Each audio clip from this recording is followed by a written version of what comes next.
Warning, this video is intended for adult collectors. It contains plastic collectibles, questionable opinions, and a man rapidly running out of storage space. It's too late. Random review is about to begin. Hello everyone!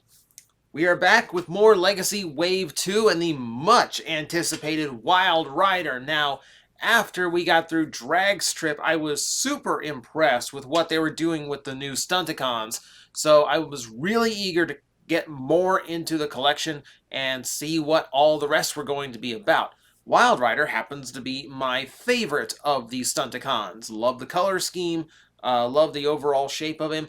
But we need to see how his new figure came out. We'll not let that bias change my opinion. This will, as always, be as fair as I can possibly be.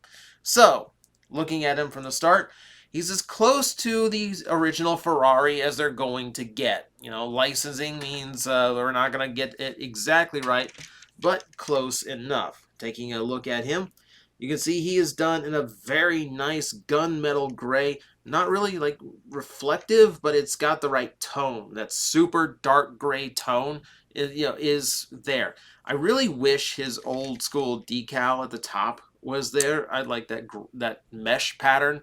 I always thought that looked cool. We don't get that here, but hey, it's animation accurate, I suppose. Maybe a little bit. I haven't looked at the animation model for his vehicle in a long time. Either way, yeah. It's still a really nice looking car. Really sleek, really smooth lines all the way across the top. Looks like a high-speed and motor vehicle.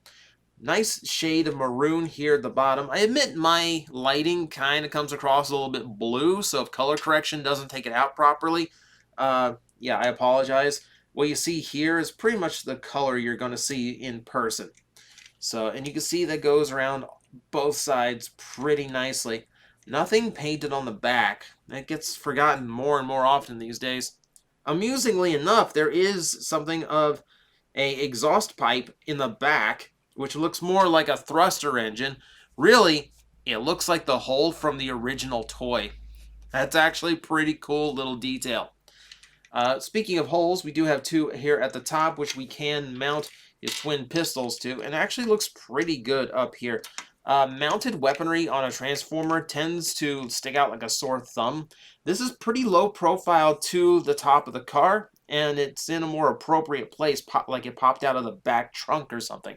That's a much nicer option for me than just like a random gun sticking out the side of a door, or even on top of the car, where it doesn't really doesn't seem like appropriate.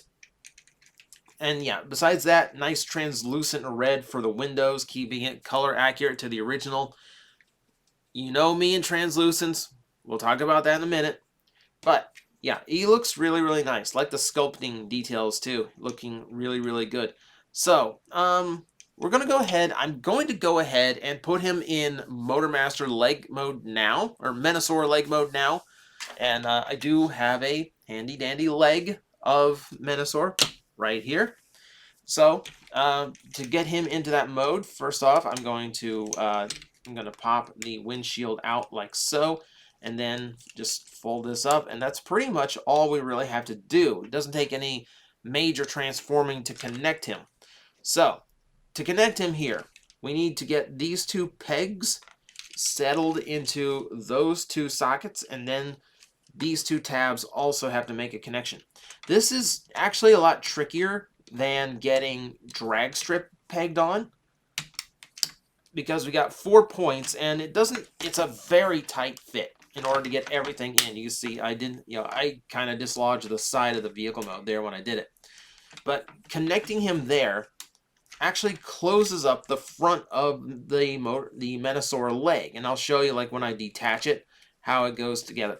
It's not, granted, it's not nearly like as clever or as visually impressive as what Dragstrip does, the splitting arm gimmick, but it's what it needs to be. On Menasor's animation model, the legs just the Stunticons that made the legs just went on the back side of the leg. So the fact that it does any level of transforming is a plus from there. It's a little bit weird but for what it's going for, it's not incorrect. So let me dismantle this. I apologize you didn't get like a good look at the leg trick. If we do like, there we go. If we do Metasaur properly as a review at some point, I'll show you. I'll make sure like it's all visually present. So as long as we got him like this, we might as well continue transforming him to robot mode because that was the first step. We need to do more to this, but we'll get there. We will get there. For now, we need to focus on getting those legs out, where I'm just going to start breaking up pegs, and they're going to flip over. So open these sections up on the underside as wide as you can. The instructions show them going 90 degrees. I can't get mine to 90 degrees. There's plastic in the way. So just get it as close as you can and just kind of wiggle them through. It's a little bit less convenient, a little bit less functional in getting it from robot to vehicle. Doing this way, not too bad. Double hinge the knee out like so. Make sure it extends all the way before you click everything back together. Like so, and then flip the foot down. We'll do that again on this side.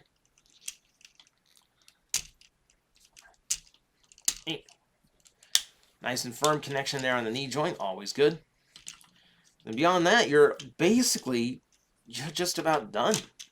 That's really all there is to it. So you fold out the fist like so, you rotate the waist around, and then we'll open up the chest, which is where the head is. Fold it out, click it back into place. That's going to be most of the transformation. Now we do need to deal with that backpack. There's a couple ways to go about that. The way Hasbro has engineered this thing, we can double hinge it backward. Lower this windshield this far. This is as far as it goes, by the way. There's more room here where it looks like it could go lower, but it cannot. You're stuck right there. And then what Hasbro wants you to do is crack these sections off the side so it double hinges out, and then fold it down so it kind of rests on top of the windshield, and these just kind of stick out the side. And that's, I don't know, does that doesn't seem right to me. That doesn't seem right to me. It doesn't seem right to me. You can fold it back up and keep it like this and then fold it down, but that's going to create this weird, that's going to create a much like bigger backpack that's visible over his shoulders. I don't know, like, it's not the best. It's actually like, Hasbro's been trying to deal with like shell kibble for these cars and these toys for a long time now, trying to get the junk from the vehicle mode as some kind of like, if not functional backpack, then at least clean and comfortable looking. I'm going to just flat out say it's one of the worst jobs I've ever seen from Hasbro. There's really no way to make it look good. There's no way to flatten it down flat against the back. A few double hinges would help so much here. If I could double hinge that windshield down and push it flat against the back, a lot of this could be fixed. A lot of this would look a lot better. As it stands, it's just not. I just really do not know what Hasbro was going for with this. This is not clean. This is not clean. All right, so taking a look at Wildrider himself, really no real color changes come through here. That red was coming. That red from the side of the vehicle is now taking over his arms. There's a little bit more red to it than the decal on the side. Just a pure red as opposed to maroon. You get a hit of silver and blue here on the chest to break it up a little bit. That's pretty much all that's going on color-wise. Otherwise, it shares pretty much all the color from the vehicle mode. No real shock or surprise there. If we take a closer look at him, we're going to see a very familiar head sculpt with those little tiny horn antenna ear things. Those still present here. And yeah, the head sculpt looks fine. Looks absolutely fine. Nothing really to write home about. They tried to light pipe the eyes, and then seems like they painted the eyes silver, so it doesn't really matter. Speaking of yes, there is an ample amount of translucent plastic to this guy. The entire back section is all translucent plastic, and more concern to me is how much of the components on his upper torso are held together with this stuff. So thankfully, the way these new combiners combine, they're not really relying on the strength of the translucent plastic. It's all just detail work and holding some things together. So it's not the worst. It's not the worst.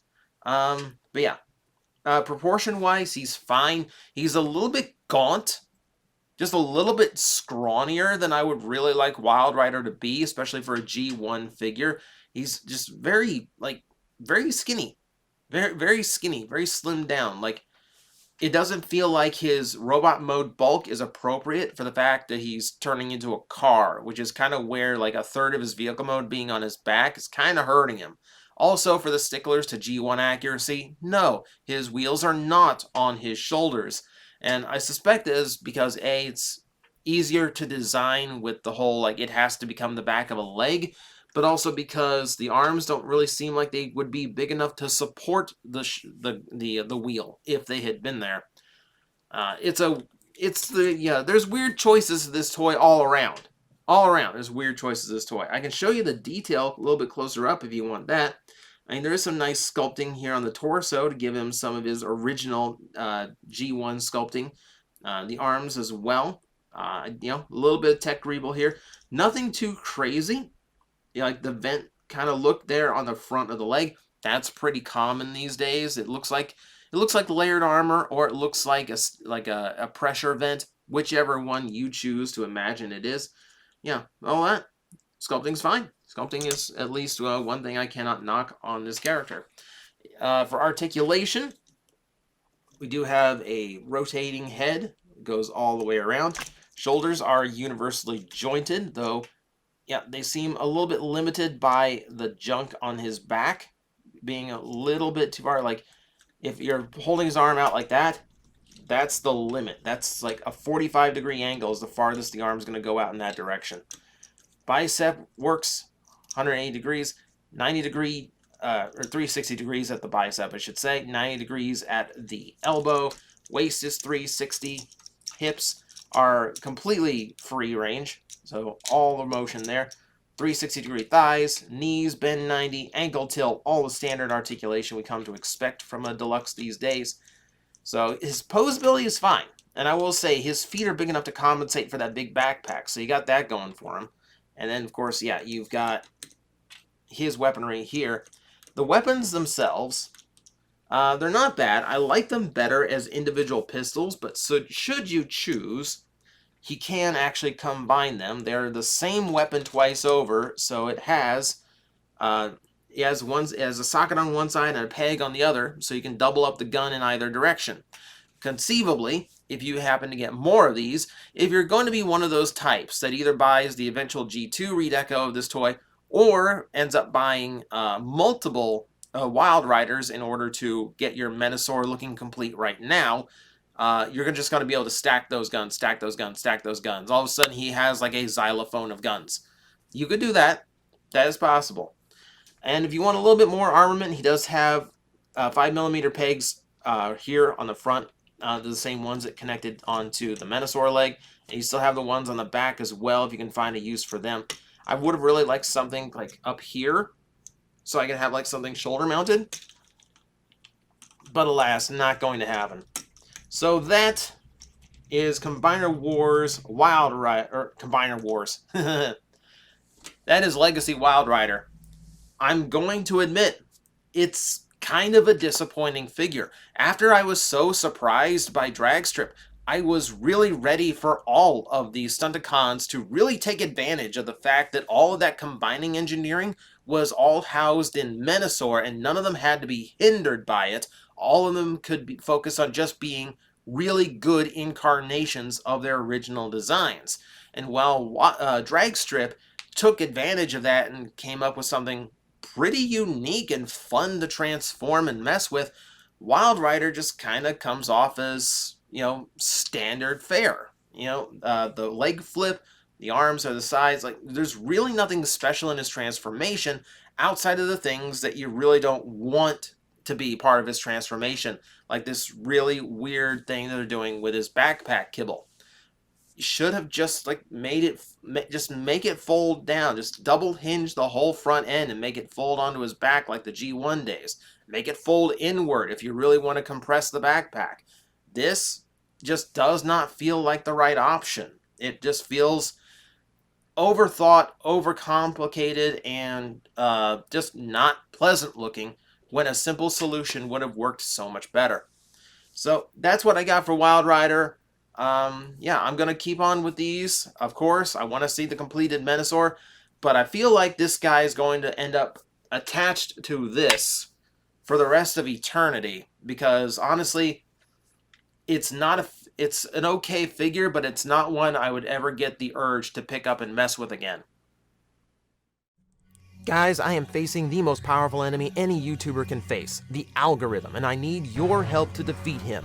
Hit the like button, hit the subscribe button, hit the notification bell, and leave a comment. Every time you do, we attack that algorithm and we drive it back until it can no longer defeat this channel. Thank you very much.